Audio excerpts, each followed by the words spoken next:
우리가 예레미야 선지자를 이야기할 때 예레미야 선지자를 눈물의 선지자 그렇게 이야기합니다. 예레미야 선지자는 밤낮으로 저 눈물을 끊임없이 흘리던 선지자. 그래서 예레미야 애가서를 보면 예레미야 선지자는 말하기를 내 머리통이 마치 샘과 같아서 눈물 근원 같아서 눈물이 마르지 않고 내게 흐른다. 그런 이야기를 합니다. 오늘 성경 본문에도 나타난 말씀이 슬프다, 아프다, 내 마음이 아프고 내 마음이 답답해서 견딜 수가 없다. 이렇게 이야기합니다. 그런데 슬프고 아프다 이렇게 돼 있지만 거기 1번 나타나는 말씀 밑에 작은 글씨 관주를 보면 나오는 것이 내 창자여, 내 창자여 이렇게 되어 있습니다. 슬프다, 그것을 내 창자여. 그래 내 창자라고 말하는 것은 매라고 되어 있습니다. 원래 이 슬프고 하는 말이 매, 창자라고 표현되어 있습니다. 창자. 그러니까 우리가 슬프고 그래 힘들어서 사람이 애타게 울 때에 애간장이 탄다. 애간장이 녹는다. 그런 말을 합니다. 그러면은 애라고 하는 것은 우리가 얘기하는 내장이죠. 창자, 내장. 간장이 녹는다. 간장, 그 간. 그래서 우리가 정말 힘들고 아프게 마음 아프게 울면 우리의 창자나 간이 녹는다, 탄다 이렇게 표현할 정도로 오늘 성경 본문에도 슬프고 그 말을 내 창자여, 내 창자여 이렇게 이야기할 정도로 지금 예레미야의 마음이 아프다 그렇게 이야기합니다. 근데 예레미야는 왜 마음이 그렇게 아팠을까? 오늘 성경에 나타난 말씀을 보면 내 마음이 아픈 그런 이유를 내 마음이 답답하여 이렇게 표현합니다. 사람이 답답하면 눈물이 나죠. 안타까우니까 애간장이 녹죠. 그런데 이 예레미야 선지자도 이스라엘 백성들을 보면서 답답해서 견딜 수가 없는 겁니다. 뻔하게 그렇게 하면 안 되는데, 안 되는 게 보이는데, 그 다음이 보이는데 그것을 깨닫지 못하는 이스라엘 백성들을 보면서 예레미야 선지자는 마음이 답답한 겁니다. 그런데 그 뒤에 나타난 말씀을 보면 이는 나의 심령이 나팔소리와 전쟁의 경보를 들음이라. 심령이 들었다. 그렇게 되어 있습니다. 사람들은 눈으로 볼 때는 아니 뭐 나라가 어때서 그래? 잘만 돌아가고 있는데 아니 지금 괜찮잖아? 이렇게 살면 되는 거지 뭐 세상 별거 있어? 이렇게 사람들은 생각하고 있는데 이미 하나님의 경고를 들은 예레미야 마음 가운데는 그것이 그냥 그치는 게 아니라 벌써 이미 전쟁의 소리를 이미 그는 들었고 이스라엘 백성들이 포로로 끌려가는 모습을 그는 이미 보고 있고 그러니까 답답해서 견딜 수가 없는 거예요. 그래 애간장이 녹도록 예레미야 선지자는 내 마음이 답답하고 답답해서 내가 아파서 울지 않을 수 없다. 그렇게 이야기를 하고 있는 겁니다. 그러면서 22절 말씀을 보면 내 백성은 나를 알지 못한 어리석은 자여 지각이 없는 미련한 자식이라 악을 행하기에는 지각이 있으나 선을 행하기에는 무지하다. 이스라엘 백성들을 보면서 저 사람들이 악을 행하는 데는 지각이 있는데 선을 행하는 데는 무지해서 하나님을 알지 못하는 그 백성들을 보면서 답답해하는 이 예레미야 선지자를 보면서 드는 생각이 무슨 생각을 하게 되냐면 나는 이런 답답한 마음을 가지고 언제 울어봤나? 그런 생각이에요. 나라를 보고 답답해서 나는 울어본 적이 있나? 교회를 보고 답답해서 울어본 적이 있나? 우리 자녀들을 보고 답답해서 울어본 적이 있나? 구원받지 못한 사람들을 보고 답답해서 울어본 적이 있나? 그렇게 울어본 적은 언제였을까?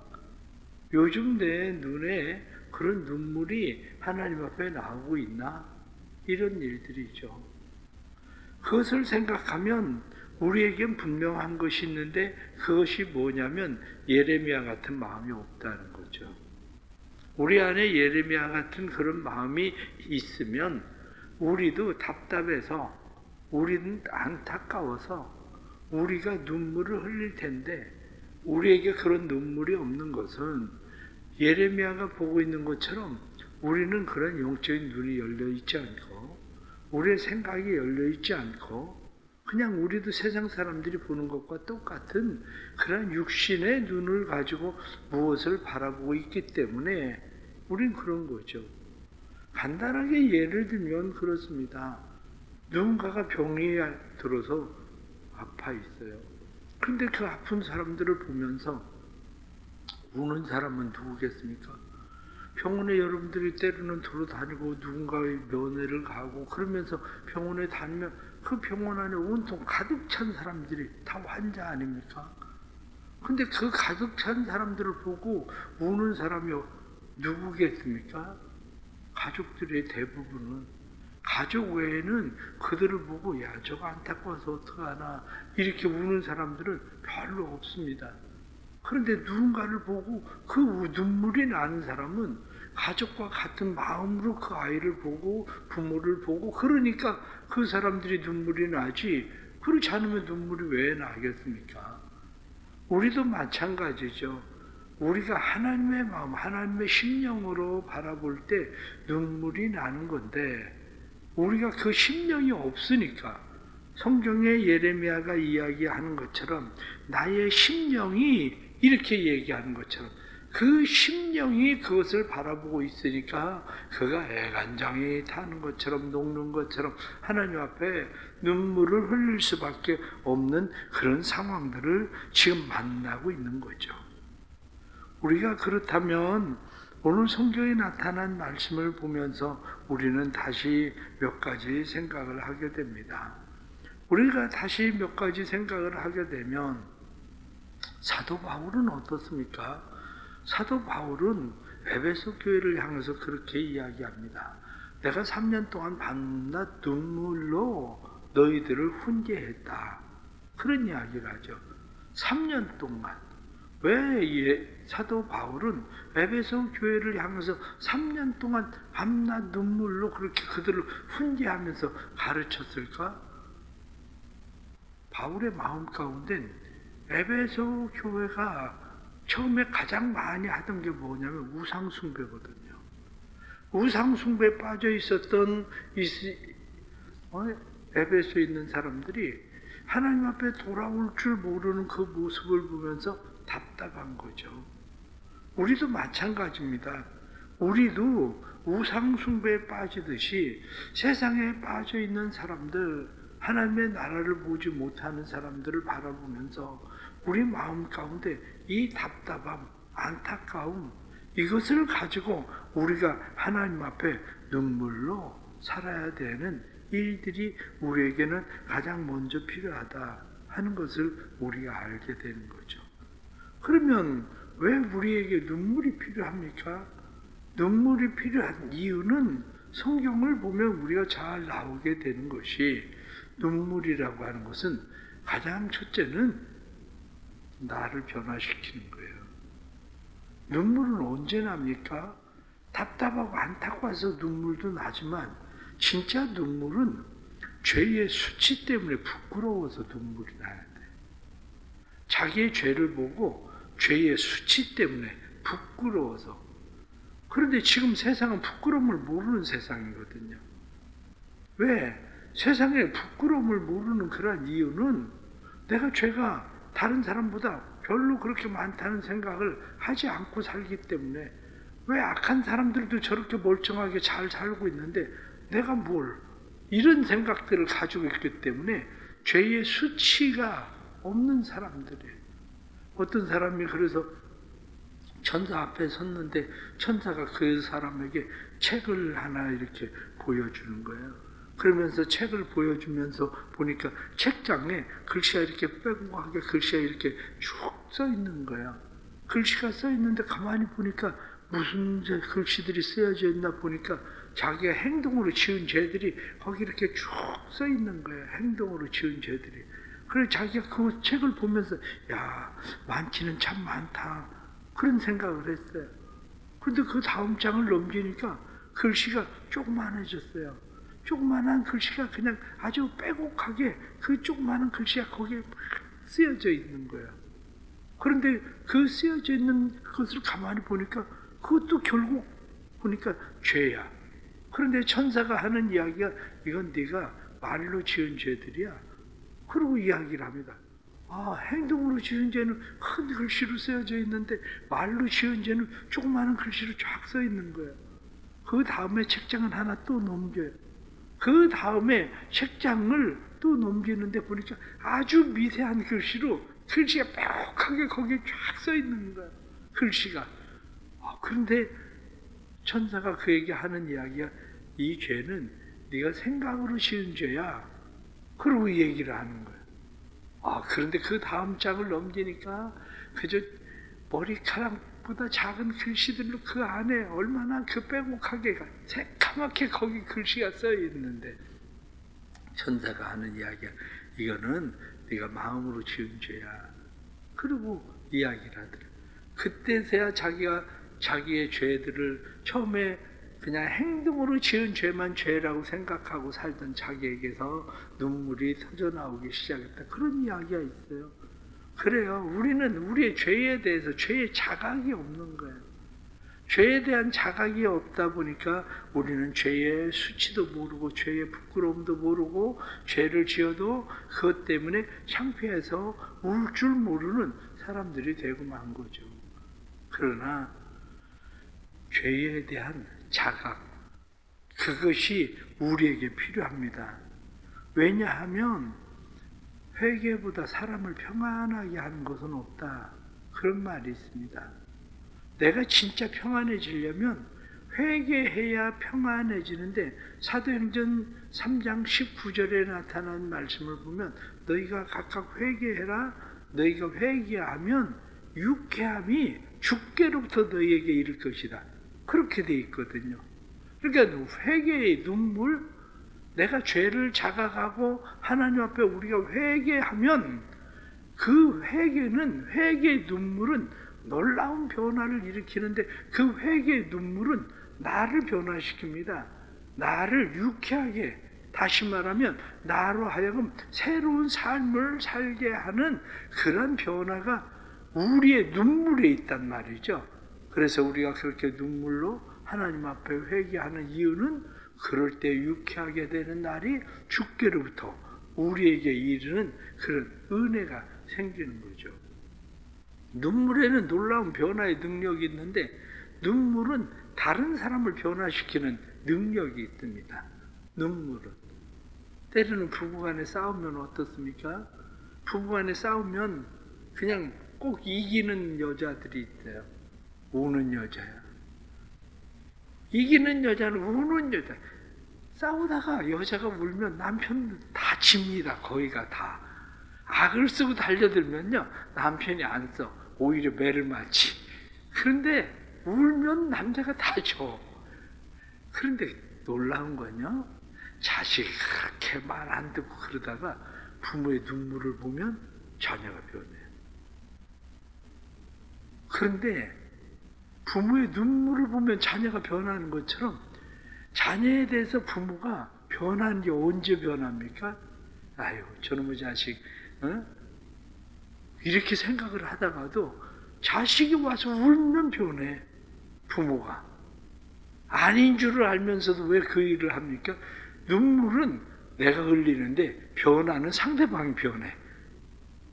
우리의 삶에 마찬가지입니다. 우리가 누군가를 향해서 눈물을 흘릴 때에 안타까움, 답답함으로 눈물을 흘릴 때에 그 눈물을 보는 사람은 변화가 일어나요. 그래서 우리가 눈물을 흘리는 일들이, 눈물로 씨를 뿌리는 일들이 중요한 것은 눈물로 씨를 뿌리면 기쁨으로 단을 거두리로다. 이렇게 이야기하는 것처럼 어거스틴의 어머니가 눈물로 씨를 뿌릴 때에 눈물이 있는 자식은 망하지 않는다. 이렇게 이야기하는 것처럼 눈물은 사람을 변화시키는 능력이 있습니다. 또 눈물이 중요한 변화를 일으키는데 그것은 눈물은 하나님을 움직인다. 하나님을 변화시킨다. 그렇게 이야기해요. 눈물이 하나님을 변화시킨다고 이야기할 때 어거스틴이 한 이야기 가운데 그런 이야기합니다. 어거스틴은 뭐라고 이야기하느냐? 하나님은 회개하지 않는 사람을 용서할 수가 없다. 하나님은 회개하지 않는 사람을 용서할 수가 없다는 거예요. 그러면서 또 다른 하나는 하나님은 회개한 사람을 심판할 수 없다. 그렇게 이야기한다고요.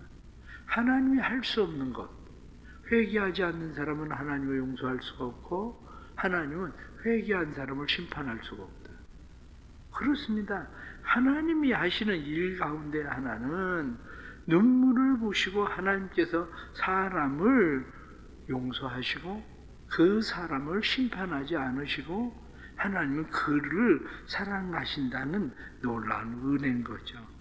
우리의 삶 속에 하나님께서 우리를 위해서 행하시는 이런 일들을 생각하면 우리는 내가 변화시킬 수 없는 사람에 대해서, 변화할 수 없는 나에 대해서 진짜 우리가 나도 변하고 그 사람도 변하고 그렇게 할 수 있는 것은 눈물이라는 사실을 우리가 기억해야 되는 거죠.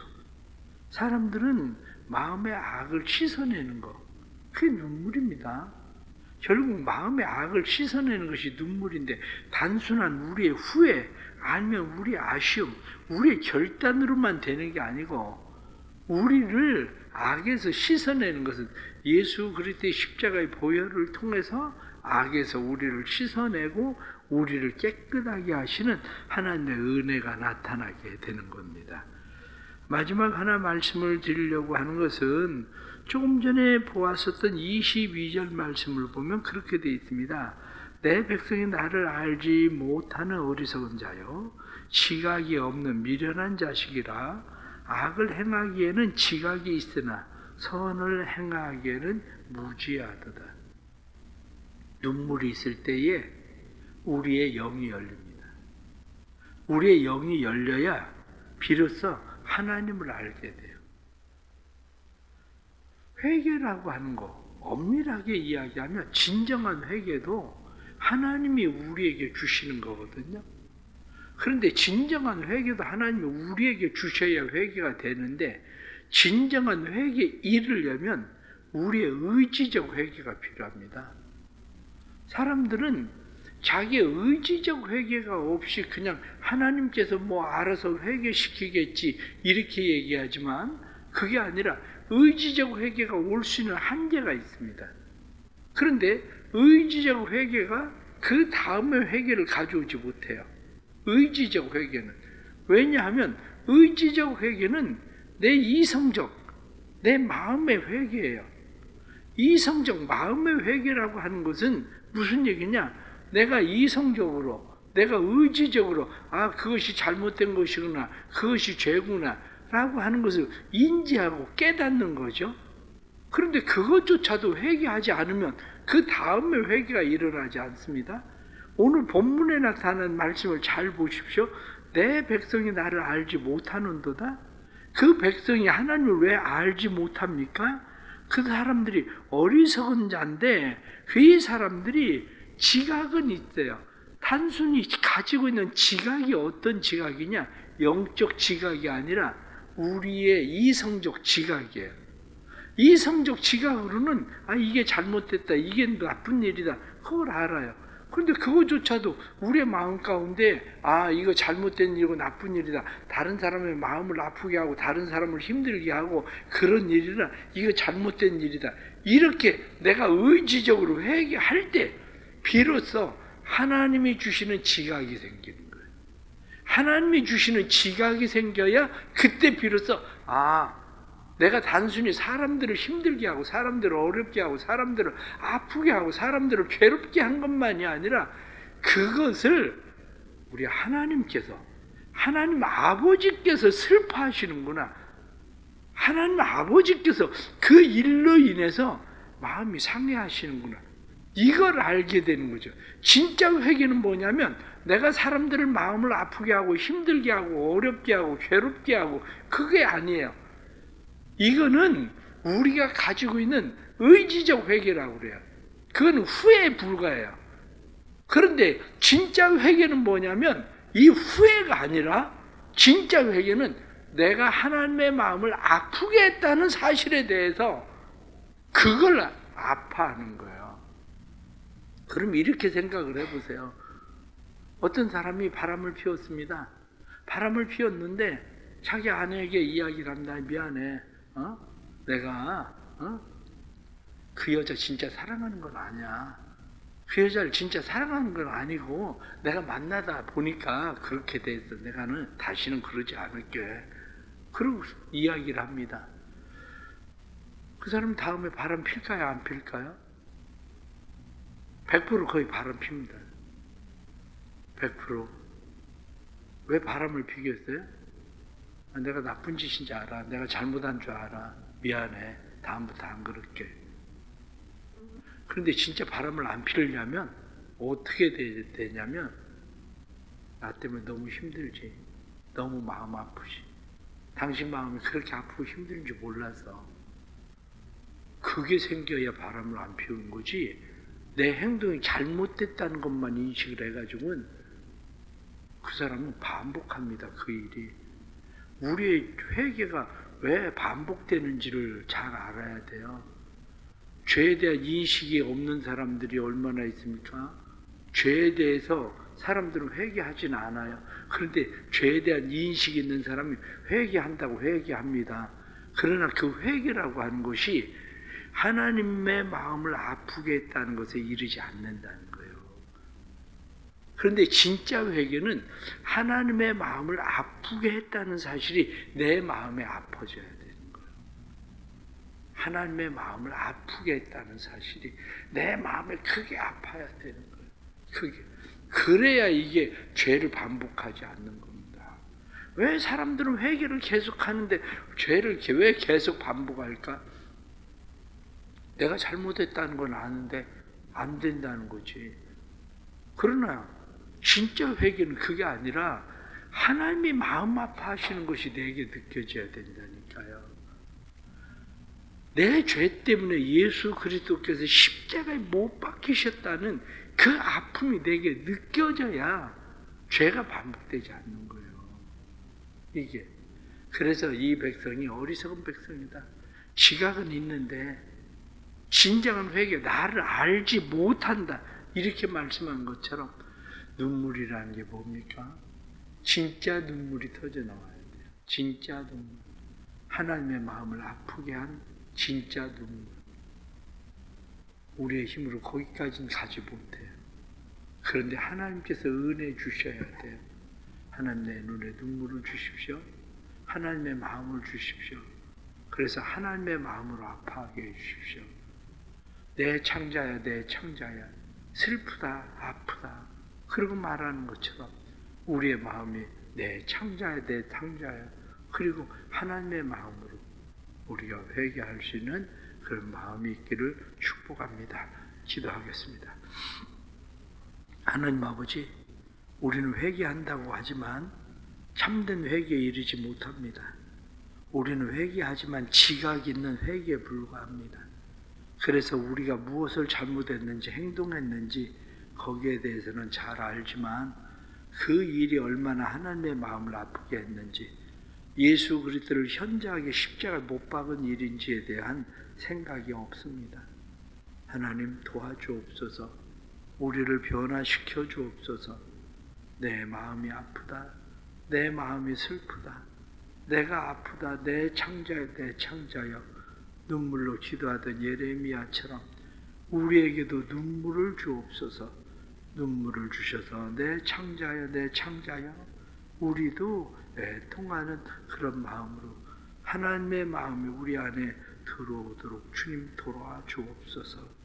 사랑하는 교회에 눈물 있게 해 주옵소서. 교회 안에 하나님 눈물을 주셔서 교회가 다시 하나님 앞에 눈물 있는 교회 되게 하심으로 자신이 변할 뿐만 아니라 우리의 기도하는 사람들이 변하게 해 주시고, 그리고 우리에게 진노하기로 작정하셨던 하나님의 마음이 변하게 하시고, 그래서 참된 변화가 삶 속에 일어나도록 성령님 도와주옵소서. 때로는 자녀들을 보고도 애통할 줄 모르고, 교회와 나라를 보고도 애통할 줄 모르는 우리의 강팍한 마음들, 하나님 이 마음을 기경시켜 주시고 다시 우리의 마음에 할례를 시켜 주셔서 우리로 하여금 하나님 앞에 서도록 도와주옵소서. 한 주일의 삶을 또 시작합니다. 세상에 나가서 한 주일의 삶을 시작할 때 하나님의 마음으로 살아갈 수 있도록 우리에게 하나님의 마음을 부어주시되, 성령님 우리에게 은혜 베풀어 주셔서 우리가 회개할 때에 유쾌하게 되는 것이 주께로부터 이르는 참된 회개가 우리 안에 일어나도록 도와주옵소서. 오늘 하루도 사랑하는 성도들이 믿음으로 살고자 하는 모든 일에 믿음의 역사가 일어나도록 성령님 도와주옵소서. 새벽에 주께 나와서 드려지는 귀한 예물 기억해 주시고, 감사하며 드리는 예물과 작정하고 드린 예물 선기헌금 1,000번째 모든 예물에 하늘의 보고를 열으사 이들의 창고가 차고 넘치게 하시는 이들의 아픈 마음을 치유하시고 회복시키시고 유쾌하게 되게 하는 하나님의 은혜가 임하게 해 주옵소서. 예수 그리스도의 이름 받들어 간절히 기도드리옵나이다.